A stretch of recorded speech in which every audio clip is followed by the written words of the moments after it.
అందరికీ నమస్కారం అండి. తెలంగాణ రాష్ట్రంలో ఉన్నటువంటి ఉద్యోగులకు సంబంధించి లేటెస్ట్ అప్డేట్ అయితే రావడం జరిగిందండి. ముఖ్యంగా సంచలన నిర్ణయం తీసుకున్నారనమాట. ఒక గుడ్ న్యూస్ అయితే రావడం అయితే జరిగిందనమాట. సో ఆ వివరాలు ఏంటనేది కూడా వీడియోలో తెలుసుకునే ప్రయత్నం అయితే చేద్దామండి. వీడియోని చివరి వరకు చూడండి, అర్థమవుతుంది. మరోసారి ఛానల్స్ తప్పకుండా సబ్స్క్రైబ్ చేసుకోండి. చూస్తున్నారు కానీ లైక్ చేయడం మర్చిపోతున్నారని వెంటనే లైక్ చేయండి. వివరాలకి అయితే వెళ్ళిపోదామండి.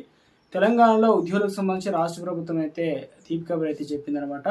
సో ఈ విషయం ఏంటంటే పెండింగ్ బిల్లులు దాదాపు 700 కోట్లను ఆర్థిక శాఖ అన్ని శాఖల ఉద్యోగుల శాలరీ అకౌంట్లో జమ చేసిందనమాట. సో ఇక వీటిలో గత 20 నెలలుగా పెండింగ్లో ఉన్నటువంటి సప్లిమెంటరీ వేతన బిల్లులు ఒకేసారి 392 కోట్లు కూడా విడుదలయ్యాయన్నమాట.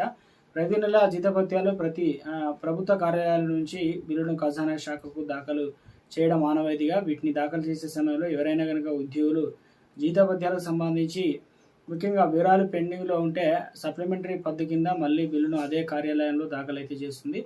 సో ఇక ఇలా గత 2 ఏళ్లుగా దాఖలు చేసినటువంటి సప్లిమెంటరీ వేతన బిల్లుకు సంబంధించి 1900 కోట్ల రూపాయలు అనేది ఆర్థిక శాఖ విడుదల చేయాల్సి అయితే ఉంది. వీటితో పాటు ఉద్యోగులకు సంబంధించిన అన్ని బిల్లుస్ నెల 700 కోట్లు దశల వారీగా ఇస్తామని జూన్లోనే క్యాబినెట్ అనౌన్స్మెంట్ చేశారు.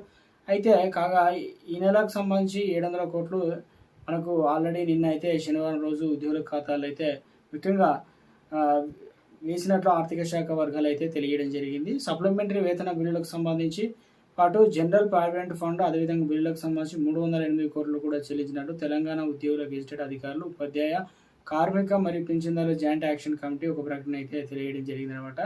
సో మొత్తం మీద తెలంగాణ రాష్ట్ర వ్యాప్తంగా సెప్టెంబర్ 2 తారీఖున మీటింగ్ అయితే చర్చలు ఉండబోతున్నాయి. దాంతోపాటు ఇటీవల కాలంలో అసెంబ్లీ బడ్జెట్ సమావేశాలు కావచ్చు, ఇవన్నీ కూడా దృష్టిలో ఉంచుకొని ప్రభుత్వం ఇక మొత్తం మీద అయితే ఈ నెలకు సంబంధించి ఏదైతే బిల్లులు పెండింగ్లో ఉన్నాయో ప్రతి నెల ఇవ్వాల్సి అయితే ఉన్నాయో అవి ఈసారి సక్రమంగా మొత్తానికి అయితే 700 కోట్ల రూపాయలు అనేది రిలీజ్ చేయడం అయితే జరిగిందనమాట. సో ఉద్యోగులకు సంబంధించి నా అప్డేట్ అయితే వచ్చిందనమాట. ఇది గుడ్ న్యూస్ అని చెప్పుకోవచ్చు. ఎందుకంటే ప్రభుత్వం ఇటీవల కాలంలో ఇక కొంత అమౌంట్ మాత్రమే ఇస్తూ వస్తుంది. ప్రస్తుతానికి అయితే తెలంగాణ రాష్ట్రంలో 700 కోట్లు అనేది ఇక ఉద్యోగుల ఖాతాలు అయితే బిల్లులకు పెండింగ్ బిల్లులు ఏదైతే ఉన్నాయో వాటికి సంబంధించి రిలీజ్ చేయడం అయితే జరిగిందనమాట. ఇది